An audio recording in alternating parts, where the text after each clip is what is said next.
Welcome! Now I get the OUKITEL C15 Pro and now I'm showing you your camera options. So go into camera.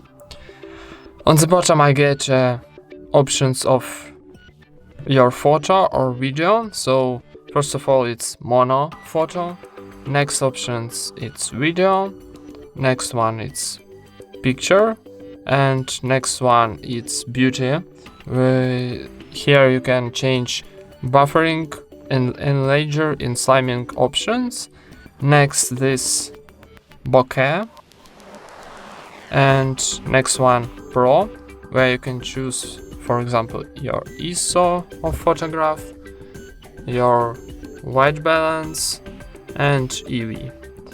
And on the top I get lighting options. You can change, for example, automatically and or turn off, for example, and in left corner on the top I get the settings of this camera. So you can change, for example, stand mode, self timer, picture size, sound switch and anti-flicker. And that's it. Thank you for watching, leave thumbs ups and subscribe to our channel.